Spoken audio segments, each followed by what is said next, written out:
Protection of health and safety at work. Health and security are the pillars of everyone's comfortable, peaceful and satisfied life in every place and sphere of life.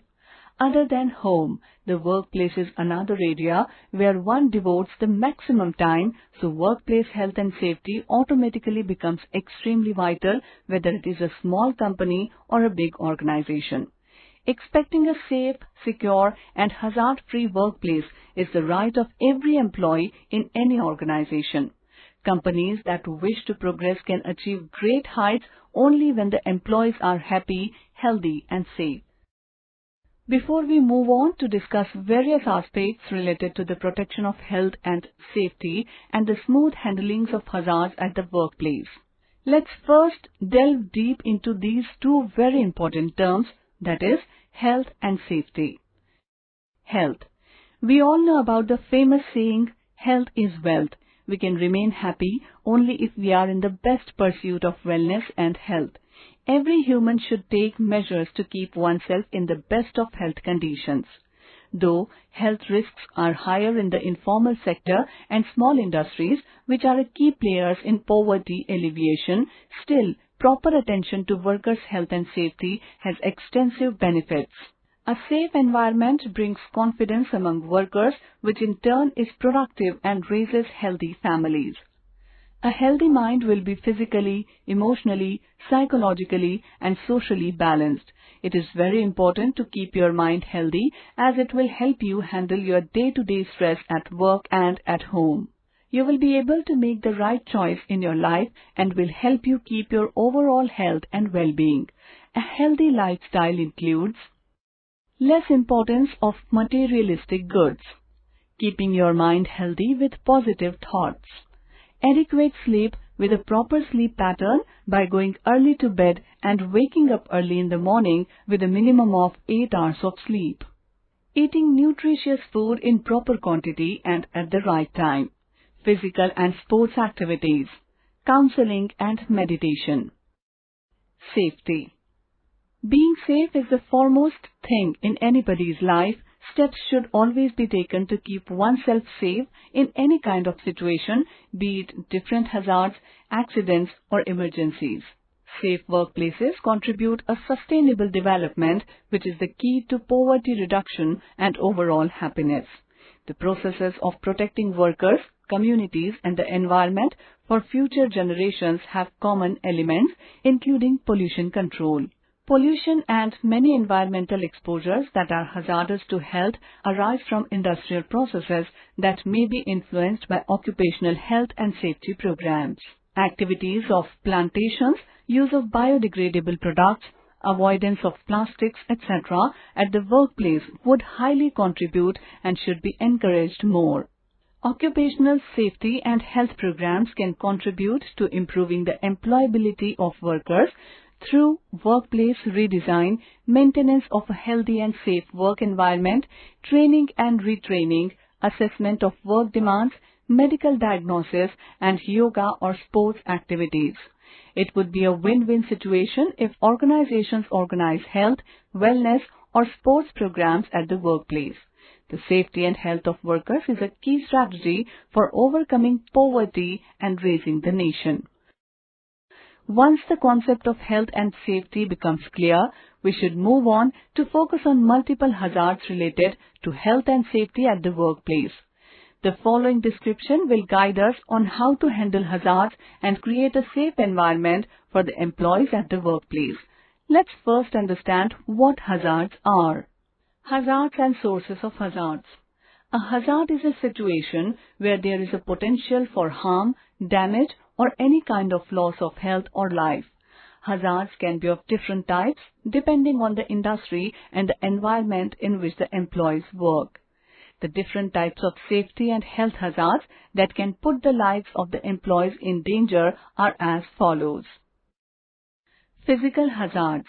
These are hazards due to changes in the surrounding environment like noise pollution, vibration and shocks, illumination, radiation, heat, ventilation, and air and water pollution. Chemical hazards. These hazards are caused by chemical exposure in the workplace. Workers may suffer from respiratory diseases, skin diseases, allergies, heart disease, cancer, and neurological disorders. Biological hazards. These hazards are due to diseases caused by bacteria, fungi, viruses, insects, dietary deficiencies, excessive drinking, allergies, brain fever, imbalances, tetanus, stresses, and strains. Behavioral hazards. These are the hazards that are caused due to casual, careless, or irresponsible behaviors, for example, not wearing safety equipment to perform a task. Radiological hazards. These are the hazards that are caused due to exposure or radiation. Ergonomic hazards. These hazards occur due to changes in the environment that harm the musculoskeletal system, for example, discomfort in the office chair, long sitting hours, carrying heavy load on the back, etc. Structural hazards. These are the hazards related to working or repairing in large buildings or other paintings or structures, like working at elevated work areas, which can cause falls, spills, or trips. Machine-related hazards. These are the hazards related to working with unguarded and moving machinery parts, which can cause accidents and injury. Case studies of avoidable situation-based hazards. Many hazards take place due to hazardous situations where safety or consciousness was not there or was ignored. Let's have a look at the following case studies. Keeping one's workspace safe. Work is an important feature in structuring personal and social identity for all of us. People spend a major part of their day at work only. Thus, maintaining a safe, hygienic, and secure workplace is crucial for the health and safety of its employees as well as for the smooth running and growth of the organization or the workplace. To secure a safe workplace, the workstation should do the following. Provide sufficient space for the person to change position comfortably. Provide adequate lighting.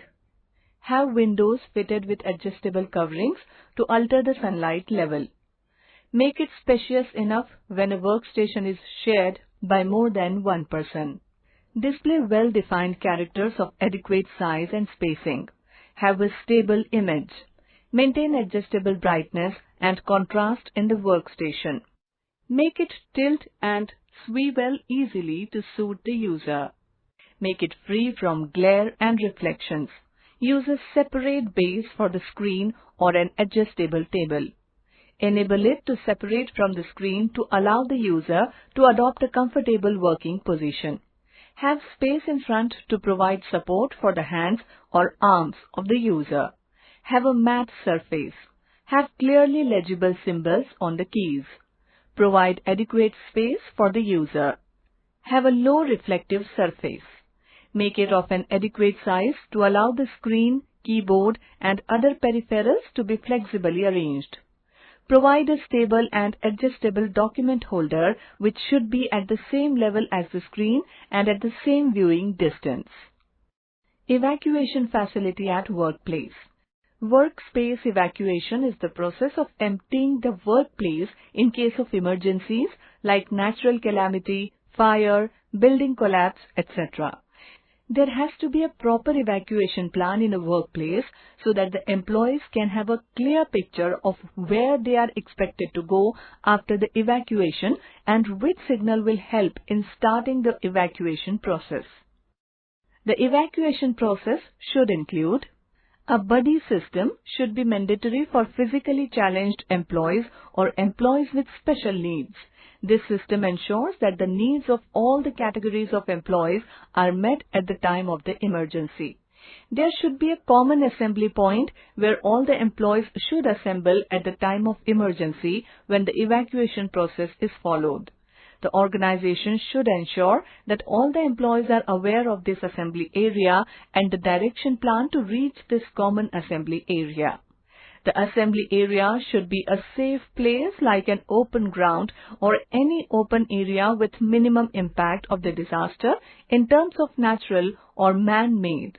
The organization should from time to time maintain the place so that it can be of proper use in case of emergency.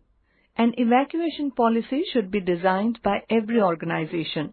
A designated group of employees should be responsible for designing the evacuation policy, and after the approval from the team leaders, it should be properly informed to all the categories of employees, especially those physically challenged. Periodic evacuation drills should be conducted to educate and train the employees. This drill has to be conducted seriously so that you leave no stone to unturned to save the life of yourself as well as others around you stuck up in the emergency. A proper evacuation route has to be designed and given to all employees formally, and directions, marks and sign symbols should be set up on the entire route for people to understand and use at the time of the emergency. Evacuate the building using stairs and the closest existing. Do not use the elevator during fires. A company should have at least 2 existing routes for proper evacuation during an emergency. In summary, a web application is a software program that users can access through a web browser such as Microsoft Edge or Mozilla Firefox. The presence of an impairment or disability in an individual can limit the interaction between them and the computer system. In the Ease of Access window, the accessibility features are categorized into 3 categories, namely vision, hearing, and interaction. Serial keys is an accessibility tool that enables users to control their computers without the use of a traditional keyboard and mouse. The sip and puff gadget is a mouth-operated input mechanism with a single switch that can operate 2 different devices. A computer network is defined as a collection of computers and devices linked together to facilitate communication and the exchange of information. Numerous benefits of computer networking enhance the effectiveness, productivity, and connectedness of people and businesses. Computer networks are classified based on the geographical area as well as the roles of the components. LANs facilitate the connection of multiple personal computers through communication mediums such as twisted pair or coaxial cable. A MAN is a computer network that interconnects devices across a geographic area, typically spanning a city, town, or metropolitan area through a shared communication path. WANs facilitate the transmission of data over long distances, which is crucial for businesses and organizations with operations in different cities or countries. PAN links computers and other devices within a person's close proximity. In a peer-to-peer P2P network, there is no central server or hub that controls the communication and data exchange between devices. Client-server architecture is a common network architecture that is used to provide services and resources in a networked environment. A server is a powerful computer or software application that provides services, resources, or data to clients. A client is a device or application that requests services or resources from the server. The Internet, also referred to as just the net, is a global system of computer networks that allows users at the computer to access any other computer's data with permission and occasionally communicate with users at other computers directly.